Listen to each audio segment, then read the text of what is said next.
2020 was billed by the World Health Organization as the Year of the Nurse. It also brought the publication of the WHO's State of the World's Nursing Report in April.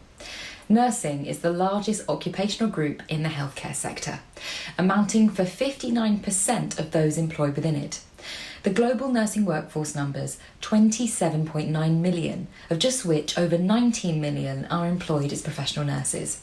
However, more than 80% of the world's nurses are found in countries that account for only half of the world's population.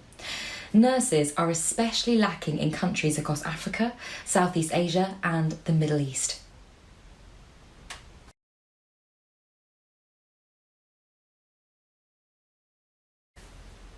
The average age of nurses has increased in some regions, although they are relatively young overall.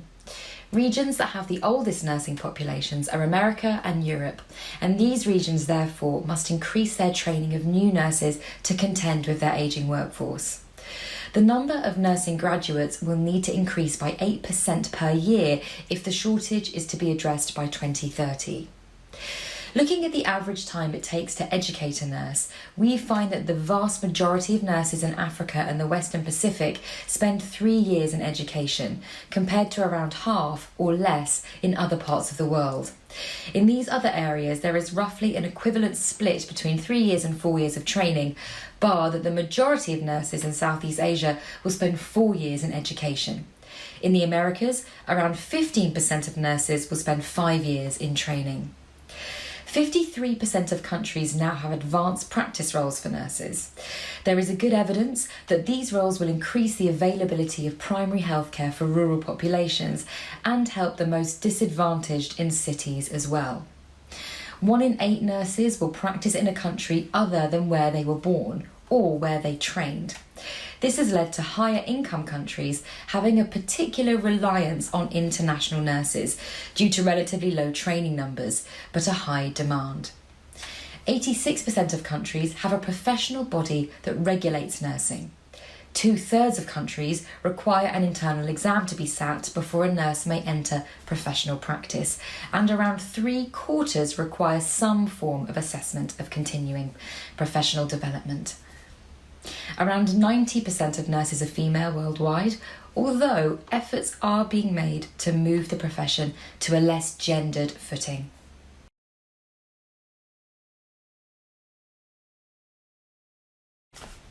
The World Health Organization has recommended various changes that be made in order to progress nursing in the next years. Firstly, countries that have shortages of staff must fund more education and training of nurses. Next, countries should improve their ability to put together data on their health workforce, which will help them to create new policies and understand where best to invest funds. The mobility of nurses should be monitored and managed properly. This will involve the WHO Global Code of Practice on the international recruitment of health personnel and involve cross-country and cross-agency planning. Countries that rely heavily on migrant nurses must educate more nurses locally.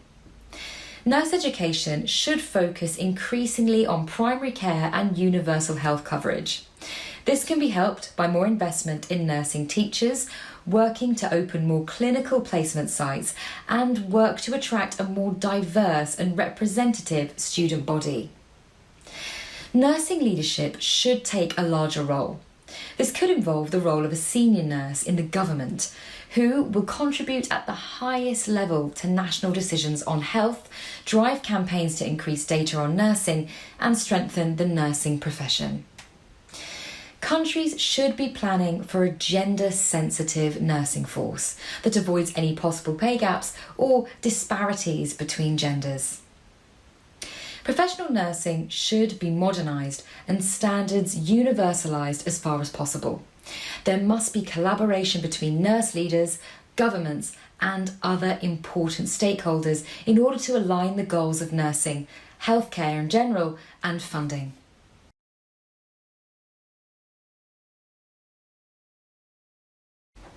What do you know about the status of the nursing profession in the world today?